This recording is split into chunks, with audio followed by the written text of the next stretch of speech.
గ్రామంలో వైఎస్ఆర్సీపీ బిఎల్ఏలపై జరిగిన దాడి ఘటనను ఖండిస్తూ వైఎస్ఆర్సీపీ నాయకులు డోన్ డీఎస్పీకి ఫిర్యాదు చేశారు.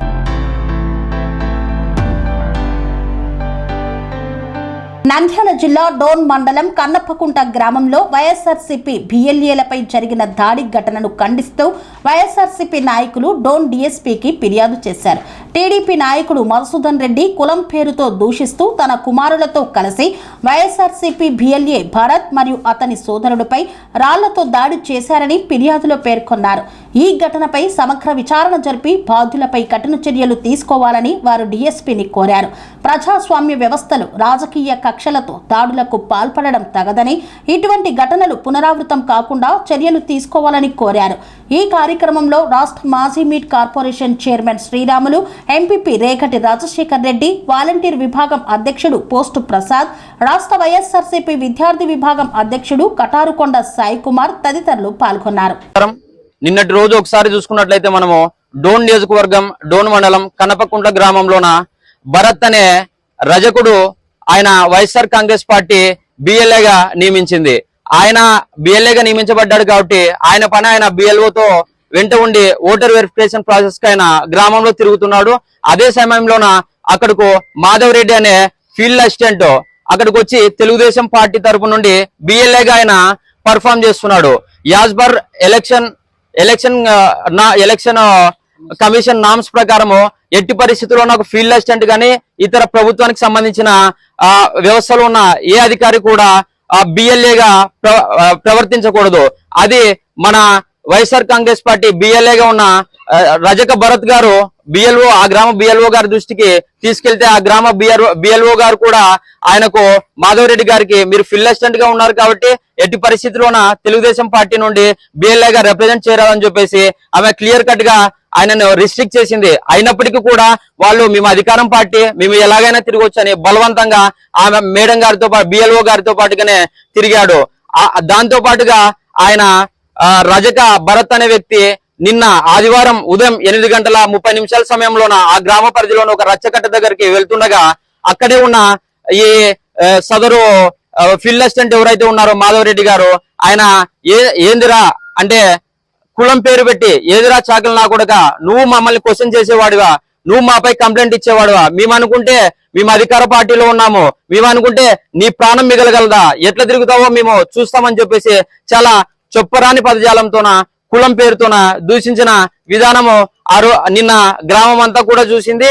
అక్కడికి కూడా ఈయన ఏదో అని సర్దుకొని పరిస్థితి బాగాలేక ఇట్లా జరుగుతుందని సర్దుకొని తనంతకు తాను మాటలు పడి కూడా అవమానాన్ని భరించి కూడా ఇంటికెళ్తే మరి తర్వాత ఎవరైతే ఆ ఫీల్డ్ అసిస్టెంట్ మాధవ్ రెడ్డి గారి తండ్రి మధుసూదన్ రెడ్డి గారు ఉన్నారో ఆయన తన మరొక కొడుకు మైసూర్ రెడ్డిని తర్వాత ఇంకో కొడుకు మాధవ్ రెడ్డిని తండ్రి మైసూర్ రెడ్డి ముగ్గురు కలిసి ఒక తండ్రి ఇద్దరు కొడుకులు ముగ్గురు కలిసి ఈ సదరు భరత్ అనే వ్యక్తి రజకు ఇంటికి వెళ్లి తీవ్రంగా దాడి చేసే ప్రయత్నం చేశారు కర్రలతోన కత్తులతోన.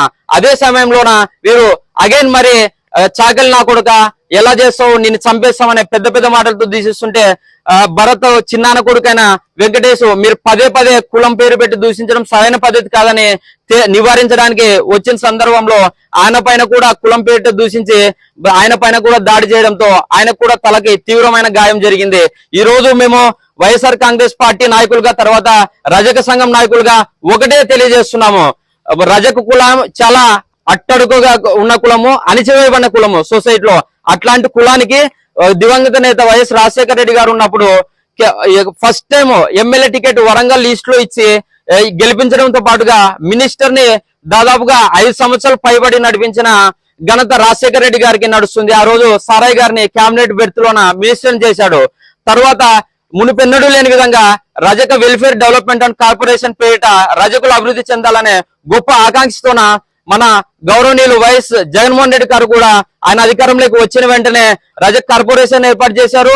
దాంతో పాటుగా రజకుల డెవలప్మెంట్ వాళ్ళ ఆర్థికంగా ఎదగాలని చెప్పేసి రజకుల చేదోడు అనే పేరుతోన ప్రతి ఏటా 10,000 రూపాయలు వృత్తి చేసుకునే ప్రతి రజకును కూడా అందించి ఆయన చేదోడు వాదోడుగా నిలిచాడు. కాబట్టి డెఫినెట్ గా మేము రజకులందరం కూడా వైఎస్ జగన్మోహన్ రెడ్డి గారికి వైఎస్ఆర్ కాంగ్రెస్ పార్టీకి అండగా ఉంటాము. ఎందుకంటే మా అభివృద్ధి వైఎస్ఆర్ కాంగ్రెస్ పార్టీతో మాత్రమే సాధ్యమవుతుంది. కాబట్టి మేము అండగా ఉంటాము. మీరు తెలుగుదేశం పార్టీ నాయకులు గాని కూటమి పార్టీ నాయకులు గాని మీరు ఎంత ఇలాంటి మాధవ్ రెడ్డి లాంటి వ్యక్తుల్ని మధుసూదన్ రెడ్డి లాంటి వ్యక్తుల్ని ఎంత రెచ్చగొట్టి మీరు మా మీదకి ఉసుగొలిపినా కూడా మా ప్రాణాలనే అర్పిస్తాం గానీ ఎట్టి పరిస్థితుల్లో మీ దౌర్జన్యాలకి రెడ్ బుక్ రాజ్యాంగాలకి మేము ఎట్టి పరిస్థితుల్లో చెల్లించము. కాబట్టి మేము ఈ విషయాన్ని ఎవరైతే సదరు బాధితుడు ఉన్నాడో ఆ బాధితుడు నిన్ననే సర్కిల్ ఇన్స్పెక్టర్ గారికి కంప్లైంట్ ఇచ్చారు. ఇప్పటి వరకు అయింది ఆయన ఎఫ్ఐఆర్ నమోదు చేయని పరిస్థితి. రజకులు దేశంలో దాదాపుగా 18 రాష్ట్రాల్లోన ఎస్సీ జాబితాలో ఉన్నారు. మన రాష్ట్రంలోనూ ఒకటే బీసీలో ఉన్నారు. అయినప్పటికీ రజకుణ్ణి చాకలి నాకొడుకని దూషించడం చాలా తీవ్రమైన చర్య. ఇట్లా చర్య పబ్లిక్ లో పాల్పడినా కూడా సైకిల్ ఇన్స్పెక్టర్ గారు ఎఫ్ఐఆర్ ఫైల్ చేయలేదు. అందుకని మేమంతా జిల్లాలోనే రజక సంఘం నాయకులు, తర్వాత బీసీ సంఘం నాయకులు, ఆ వైఎస్ఆర్ కాంగ్రెస్ పార్టీ నాయకులు అందరం కూడా వచ్చి ఈ రోజు డిఎస్పీ గారికి మేము విషయాన్ని తెలియజేసి రిప్రజెంటేషన్ ఇచ్చాము. గౌరవ డిఎస్పీ గారు కూడా మాకు వెంటనే దీనిపైన చర్యలు తీసుకుంటామని చెప్పేసి, అదే విధంగా అక్కడున్న సర్కిల్ ఇన్స్పెక్టర్ గారికి కూడా ఇన్స్ట్రక్షన్ ఇచ్చారు వెంటనే ఎఫ్ఐఆర్ ఫైల్ చేయమని. కాబట్టి మేము ఆయన సానుకూలంగా స్పందించినందుకు మేము ఇక్కడితో వెనక్కి తిరుగుతున్నాము. ఒకటే క్లియర్ గా మేము హెచ్చరిస్తున్నాము, మాకు కానీ న్యాయం జరగని పక్షంలో జిల్లా వ్యాప్తంగా ఉన్న రజకులను, అవసరమైతే రాష్ట్ర వ్యాప్తంగా ఉన్న రజకులను, అదే మాదిరిగా బీసీలందరినీ కలుపుకొని కూడా ఖచ్చితంగా పెద్ద ఎత్తున నిరసన కార్యక్రమాలకు, రాస్తారోకోలకు, బంధులకు పిలుపునిస్తాము అతి త్వరలోనని చెప్పేసి హెచ్చరిస్తున్నాము.